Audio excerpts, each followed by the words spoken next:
Keep in the DCC, please. Yeah. Because then in DCC, everyone gets their own desk too. And You have to hold it up, right? No, I don't. No footrest chairs here. Are we like That'd be really writing on the paper convenient or if I like could folding set it? mine Or- up. Right on it, I guess. Honestly, it's just you probably don't even need to write. It's really just like it'll help kind of, I guess.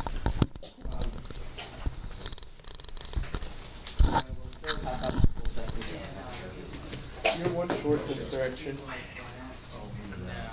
I refuse to believe that's true. You know, this is gonna cut off half the food face. No, either way, it'll be Yeah. up angled because I can't angle it. So just kind of as a quick preface, I know some of you know this, a lot of you don't, but I am a huge theme park aficionado. In that, if I were to describe everyone as having their own passion field, which is a field of study that really speaks to them and they would willingly devote their life to, for me, that would be the study of theme parks. And just my goal of this presentation is to just kind of teach you a little bit about theme parks and what they do to create immersion or engineer the illusion, if you will. And hopefully by the end of it, have you guys just understand why I'm so obsessed with them. And hopefully not ruin any of the magician's tricks along the way. So, welcome to Engineering and Illusion, a study of theme parks, in theme parks. Well, we're not in theme parks, but you get what I'm saying. So, real quick, before we start, everyone's got a piece of paper. Without going forward, I want you to just, by yourself, think about it for like 30 seconds. When I say theme park, what do you think? I just want you to just write that down real quick while I find my notes.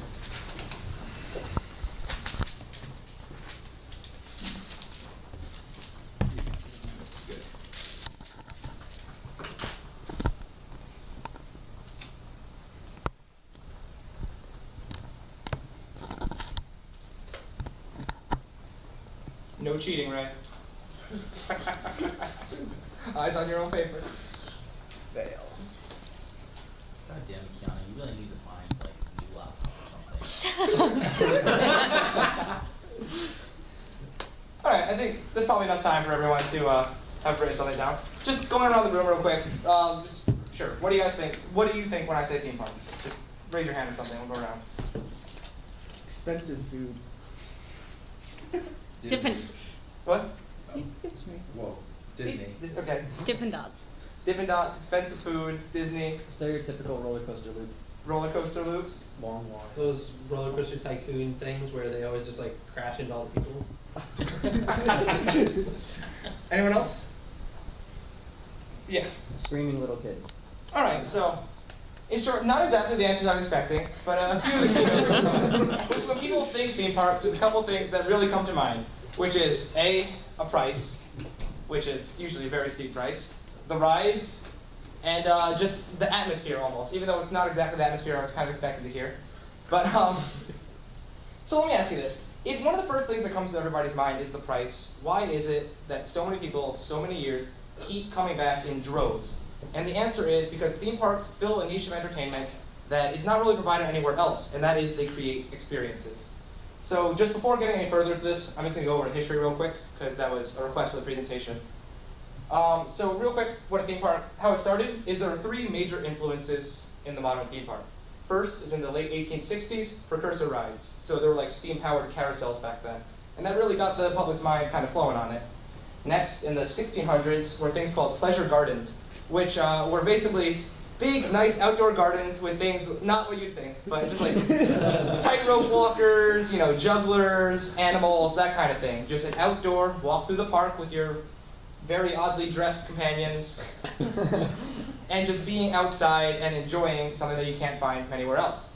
And finally is the World Fairs, which I believe started in the late 1800s, where people come together, show off their new technologies, just kind of try to get a taste of things all in one place for amusement. The three of these come together to make theme parks. You'll see I put first amusement park here. There's a bit of a difference between amusement parks and theme parks. I'll cover that in a second. But the first amusement park was Coney Island in the late 1800s. And the first theme park, which a lot of people like to think is Disneyland, but the truth is it was Santa Claus Land in Santa Claus, Indiana, opening in 1946. Wow. Just your fun fact of the day. But the one that popularized theme parks, and therefore is the ancestor, if you will, is Disneyland, California, not Santa Claus Land, much to my chagrin, because that would be a very different America these days. So real quick, I've already thrown some terminology around that I should explain. So I'm gonna talk about some of that terminology. Uh-oh. Go back to the mic, please. I think you can. I got a trigger finger. It's got a side arrow. I think you can go back with.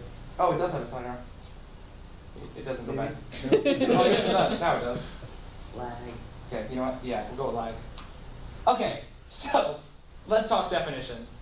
What is an experience? An experience is kind of a little bit of everything of what you guys said. It's the atmosphere, it's the memories that come out of it, it's the immersion, it's the branding, the merchandise. All of this comes together with the rides to create the experience, which will be a keynote that we kind of keep touching on throughout the course of it. But if you take away any one thing from this, it's let's figure out what exactly I mean by experience together. So, theme versus amusement parks. It's not really a strict difference, but in the colloquial phrases, a theme park versus amusement park, there's a subtle difference in that amusement park is what would typically come to mind with roller coasters and high-octane rides. Those are designed more around the thrill of things, whereas a theme park, as the name would imply, are heavily themed. Like if you think about Six Flags, for example, there's not really too much of a theme going on. They got some cool rides are great, but that's pretty much it. And then you think like Universal Studios or Disney, and there's like whole themed areas, cast members wear like area-appropriate clothing, etc., etc. So that's the real difference between theme and amusement parks, is the presence of theme and theming. Theming we're going to talk about on the next slide, and that's just really all the steps that come together to create the theme and immersion.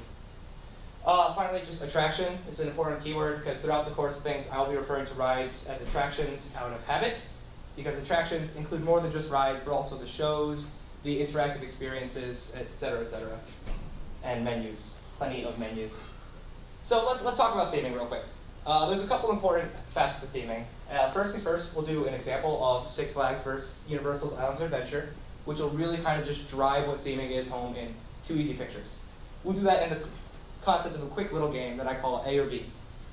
Next, theming, a lot of it really comes down to an immersive environment, making you really feel like you're in an area, or just a bunch of little subtleties that come together to build the concept of, I'm in this movie, or wow, look at this, it's almost as if I'm with the characters. Finally, the most important part of theming is to never break the illusion that you're not where the theme says you are.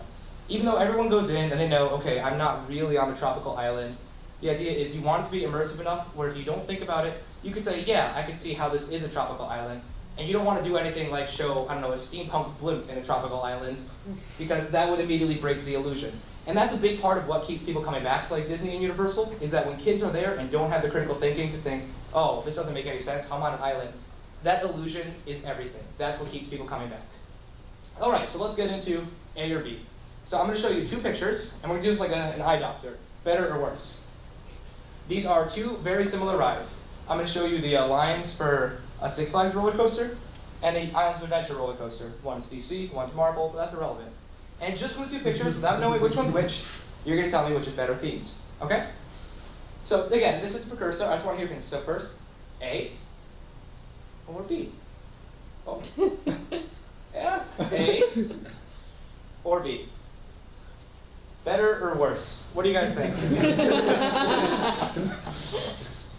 B. That's correct. B is obviously the much better themed.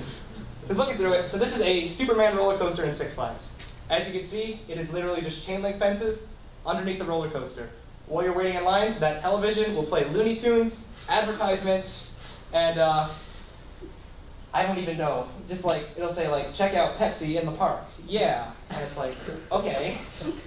Next, we're gonna, this is the Incredible Hulk in Islands of Adventure. As you can see, the entire queue, instead of just being chain link fences, goes through a replica of Dr. Banner's labs. And on these television screens, instead of advertising Coca-Cola as it may be, instead it shows video logs of Bruce Banner going through his experiments and slowly building a story of the ride.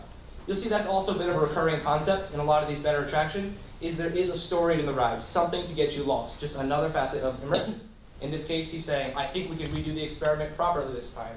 And that builds and builds throughout the line until the ride happens, which is kind of the climax of said story. Theming, immersive environments. So a really good example of this is, I'm sure everyone's familiar now with the Harry Potter world in Islands of Adventure. This is one of the pinnacles right now in theme park studies of immersive environments. Because they built everything, replicas from the book, everything is to scale, and everything that isn't is made to look like it is. So this is just pictures from the Hogsmeade area, where as you can see, there's the whole town painstakingly recreated for movies, books, and just descriptions. And the castle there, Hogwarts, isn't actually as big as it looks, but you want to create the illusion again. So it's all based off perspective and scaled modeling just to make it look like it's way bigger than it is, to create that illusion that you're really at the base of this giant castle on top of a giant mountain. Because, you know, you're a 9-year-old, what do you want to see? Wow, that's really Hogwarts. It's not big enough for me to just kick over. Because in real life, it's obviously not that small, but comparably. And now, speaking of not breaking the illusion, we're going to play another little game. This is a picture of the Morocco Pavilion in the Epcot World Showcase. For anyone who's not familiar, in Walt Disney World, Epcot, they have the World Pavilion, where a bunch of countries have like a little area based off them. This is Morocco's, and there's something in this picture that should absolutely break the illusion of being in Morocco. And I can give you all a couple seconds to see if you can figure out what it is.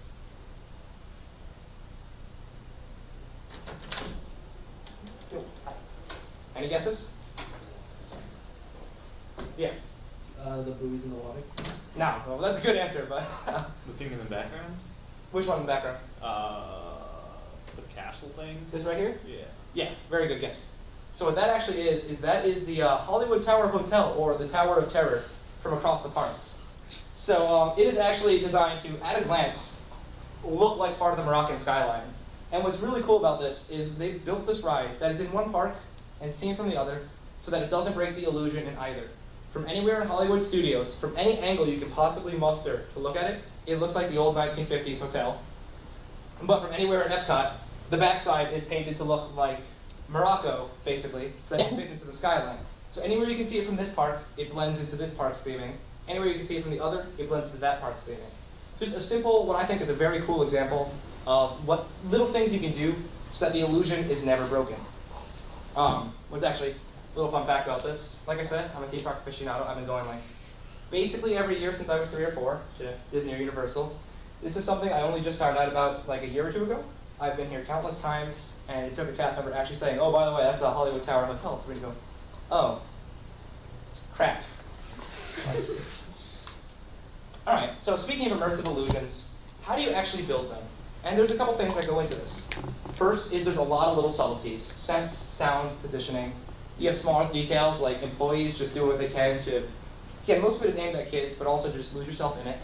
Employees fitting the area. Another thing is the cues, as I mentioned, like going back to that Incredible Hulk example, the importance of cues. I keep menuing, I'm so sorry. The cues of a ride will do a lot to help build the theme and the story for that particular ride, and through those attractions, also the theme of that area, and through it the park, and through it your story within the vacation, if you will. Park layout goes a lot for creating set illusions, and finally, a key concept in Disney Imagineering at least, is making the guests feel like they're characters in the story. This is a little more subtle than the others, but starting from the top, let's talk about some of the subtleties. Maybe 10 years ago or so. Actually, I'm going to start with a question. I know a good number of people have probably been to Walt Disney World. How many people are familiar with the Pirates of the Caribbean scent? There's the old Pirates of the Caribbean ride. It has like a very particular scent to the point where it's so popularized, people buy it as cologne. Like, so if not many people, that's fine. But it drives home a really good point that smell matters a lot. This is something Universal's just recently started picking up on, and one of the big reasons that Disney is the top dog in theming, which is recently a patent of theirs was released to the public. I'm not sure how exactly, but people became aware of it, called Smellitzers, where all around the park there are little dispersals that will just spray scents. Something that should absolutely not be noticeable, but goes a long way to make people feel like they're in a certain environment. Pirates of the Caribbean, it's dank underground caves. You walk in and you smell that old wood and water. If you're in the kingdom crossing a bridge from, say, Frontierland to Adventureland, if you pay really close attention, it'll smell like dusty Wild West. You'll take one more step and suddenly it has that tropical humidity of a jungle. Like, if you really watch out for it, you'll say, wow, you know, I didn't even realize they were doing that. It's kind of like just a subtle thing to get you thinking along it. Same with sounds, listening to background tracks. They'll always play the right sounds in the right places to make you think you are where you're not. Like different animal calls for areas that you shouldn't be in, people talking in the background, humming, hawing, footsteps, etc., etc. And positioning. So going back to like that Morocco example, positioning of things within the parks is a really subtle thing engineers can do to create illusions. Or tree lines. If you ever are in a park again, watch the tree lines, because anything that does not fit in the illusion, if they can't find a way to make it fit, will be blocked out by convenient trees. The employees, as I mentioned, they really get into it. So they'll wear, their uniforms will actually be themed particularly to fit whatever area they're working in. Pirates of the Caribbean employees will be wearing old swashbuckling clothes and required to talk with pirate accents. People working in the Marvel Island, for example, at Universal, will be wearing, or like the Doom ride. They wear basically Latverian clothes and say, "We work from Dr. Doom," with vaguely European accents. Or actually a great example, Disney's World Showcase. Like I said, they have deals with different countries to have representations of them. All the employees in each pavilion are actually natives of that country. So that one's not even an illusion. That's straight up like bringing people in for full immersion. Is that me beeping? I don't think that's me. All right, gang, let's split up and search for clues. All right, we're gonna ignore the beeping for now. Sorry. No worries. I wanted to make sure it wasn't me. So as I was saying, the importance of cues. There's a large aspect of storytelling that goes into this kind of experience, and the cues actually do a good job of it. As someone mentioned, I forget who exactly, I'm sorry, one of the things you think of when you think theme parks is long lines, right? So the thing is, a lot of the theme park owners don't want you to be waiting in line, or at least feel like you're waiting for a long time. Because if someone spends all their time just waiting in lines, they get displeased. Kids get antsy, kids get bored, no one wants to come back anymore. So there's two solutions. One is more on the operation side, which is things like the Fast Pass system, which is to get people out of the lines, still not on the rides, but still feel like they're free to roam around the parks. Or make the queues more interactive, make them more important, make the long lines something usable, something that makes kids actually want to wait. The best example right now is going back to the new Harry Potter ride, Harry Potter and the Forbidden Journey. Has anyone been on that yet? Yeah. Okay, so for those of you who haven't, the entire queue experience is you're actually walking through a replica of Hogwarts. They use all kinds of new technologies. They have the paintings talk to you.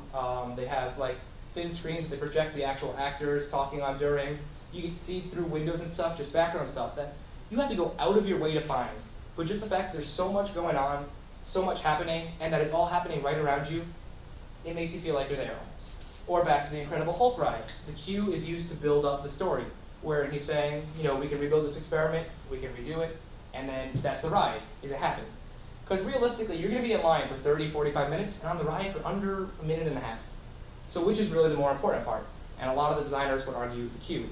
So what they do is they make it interactive. Haunted Mansion, they put games in the queue. You can go hit tombstones, and they sing songs. Bunch of little stuff like that. Park layout, like I was talking before, Morocco's another great example of that. Park layout is actually, I put it on here to talk about how it's not all about just illusions, but also just good operations.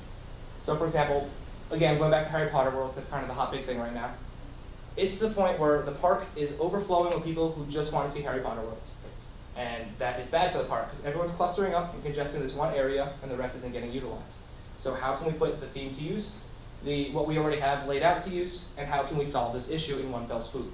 First things first, people love new stuff. We know that. People love new movies coming out, and new movie tie-ins are one of the best things. One of the best ways to create an experience is for movies and try to play off people's nostalgia, try to play off people's feelings for particular topics. So in this case, what Universal is doing to absolve the Harry Potter problem is they're actually opening a whole new region of the park right next to Jurassic Park. They're taking the existing infrastructure of that tropical island jungle type thing, turning it into a King Kong themed area. So new rides, new theme that is built off previously existing themes, so you can kind of twist it to what you need on the exact opposite end of the park from Harry Potter. So by laying it out in particular ways, they're able to create things with their movie plans that are scheduled way in advance that can then control the flow. Some people are still going to watch a Harry Potter, but a lot of other people are going to go to the other side of the park. And then completionists who are going to want to do both are going to want to rush to one or the other because one's new, and then trickle their way around. And as they trickle from one end to the other, that's time that the theme parks are making money, making food sales, offset overpriced Dippin' Dots and food, selling merchandise, and then building the brand. Last things last, this is a really hard one to describe, I guess, but making guess the characters. You see this happen a lot, mostly with like little kids who dress like princesses. Like there's a famous story of Disney security guard, who anytime he sees a little kid dressed like a character or a princess, will run over and ask them to get their autograph in his own little autograph book. So it's like little things that make people feel like they're involved. Or rides wherein the premise behind it is that you, the guests, have to do this, or you, the guests, are doing this mundane activity when this goes wrong. For example, I know I keep referencing the Incredible Hulk, that's because it's on my mind right now. But the idea is you are investigating Banner and following his footsteps. Or Indiana Jones, you are a tour group that they commandeer to go find their missing archaeologists, and so forth. The idea is, if you can make the guests feel like they're more involved, they're more likely to come back. Or coming. So real quick, I was talking about the Harry Potter thing earlier.